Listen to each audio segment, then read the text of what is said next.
See, I think if you look at a few years back and now, when you look at now, one of the key changes which I see is the involvement and awareness of end users itself. I would say that the end users' involvement in the past has been limited. They were depending more on the system integrators and the consultants to sort of provide the right roadmap for the technology within their organization. But now I think the end users are coming in more and more in terms of the decision making, or the forefront of the decision making, and I think that's a good sign. And I think this is going to be the trend moving forward.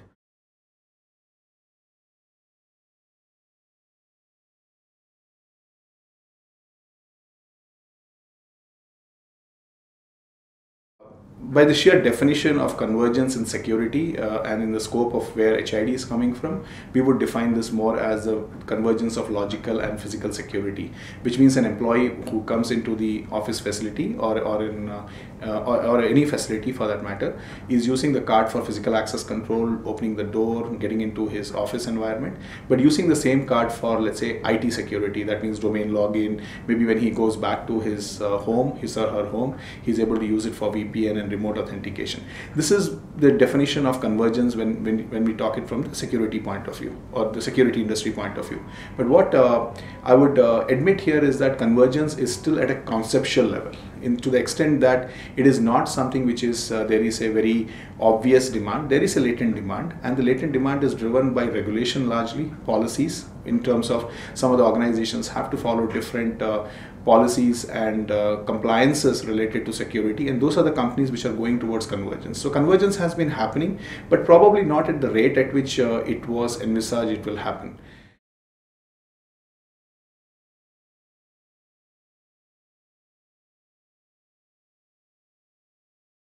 I would say convergence is still a story which is more closer to the enterprise segment, because there is a inherent requirement for scale.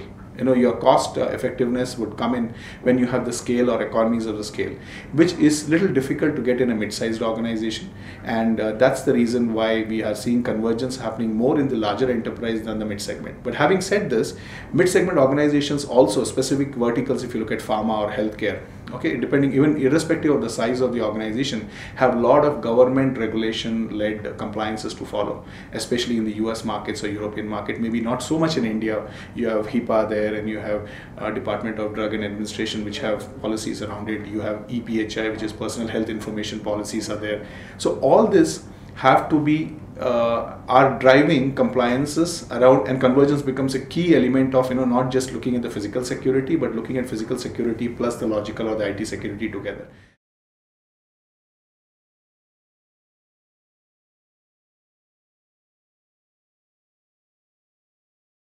Yeah, I think the channel ecosystem is one of the fastest dynamically changing environment what we see within the security industry. And why I say this is that, probably 5 years back, we would have about 3,000 to 4,000 partners who were doing security solution to the end customer. Today, that number has gone exponentially up. I think, by the sheer understanding of the market, I think it will be anywhere between 15 to 20,000 of such partners.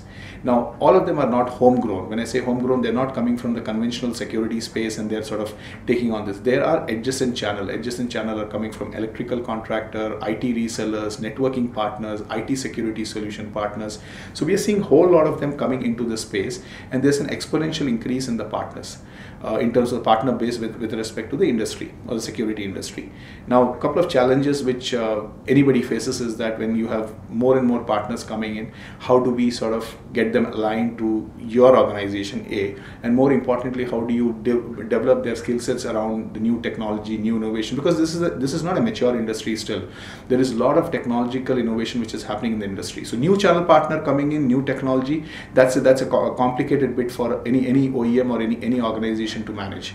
And you will see a large portion, if I have to look at it from a number point of view, 20% to 30% of such partners are partners who have come in the last 2 to 3 years. That means more and more new partners are coming in.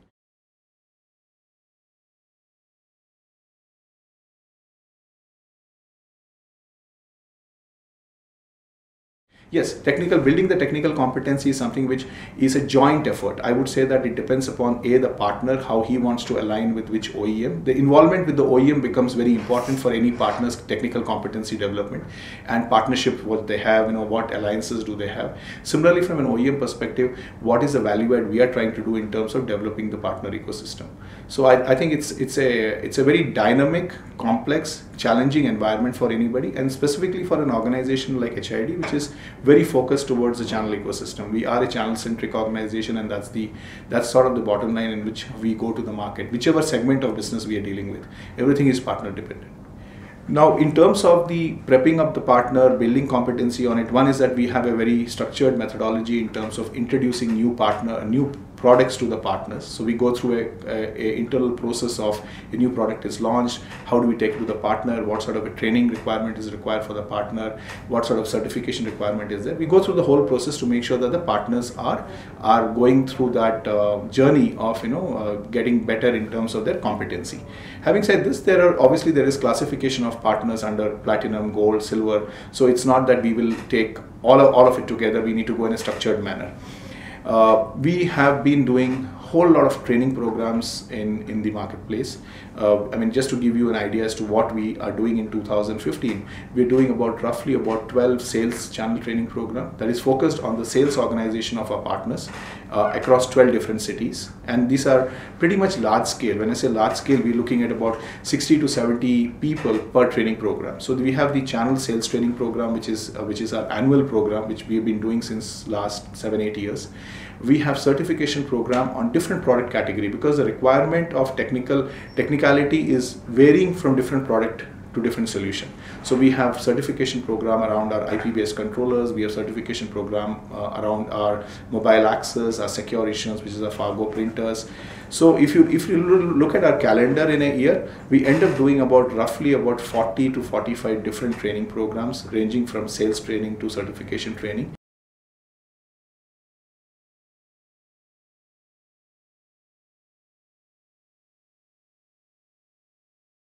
The adoption, I would say the technology appetite and the adoption is varying within the industry or within the different verticals. For example, if you look at India as an industry or Indian industry from the security perspective, the early adopters of the security, per se, access security, access management, video management, has been the IT industry and the BFSI. What was the driving force for these two industries to get into the security or deploy large-scale security in their organization? One was they were more driven by the global policies, because their end users or their clients were global multinational companies. They were doing back office or work for their organizations in India or those clients in India. This led to a situation where they had to follow some sort of a compliance and policy or regulation which was driven by the end customer itself. So we have seen that the early adoption way back in late 90s, I would say 97, 98, that's when the security industry really started to kickstart in India, and the early adopters were IT industry and multinational BFSI. I would be more specific there, because who were driven by the global policies. Now, what has happened is that these two industries, obviously over the last 15-20 years, have matured. They've matured to the extent that they are going higher and higher in terms of their innovation, technology appetite. Their acceptance towards new technology is far higher than the emerging verticals. Having said this, the emerging verticals are something who have, in fact, in the last 5 to 7 years, we see that across different domains or different vertical, the adoption of security is very high. It is only a question of that what level of innovation or what level of technology capabilities are they deploying there. So it is basically starting from a little more lower scale and then probably catching up. So today, if you look at it, yes, if you see a traditional manufacturing industry versus an IT industry. Manufacturing is, though both are labor intensive, there is that commonality between manufacturing industry and IT industry. Both are labor intensive, but the technology adoption in IT industry is far more greater than a manufacturing industry. Manufacturing industry is still looking at the security more from just labor management, time and attendance, payroll management, not really looking at large scale security management per se. So that differentiation is definitely there between different verticals. E-commerce, again, it's large, very similar to IT industry in terms of the space requirement. If you look at the latest report in terms of the commercial office space taken by different verticals, IT obviously is it's given that they are the biggest consumer of new space. But the second highest was actually e-commerce, the e-commerce companies. But where do they require the space? They require the space largely in logistics and warehouses.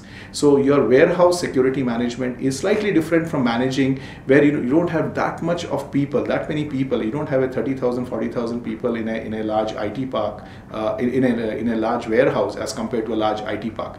So the space requirement might still be the same, but the technology adoption would still differ because of the nature of the security threats which you have and the nature of your security management which you want to do there.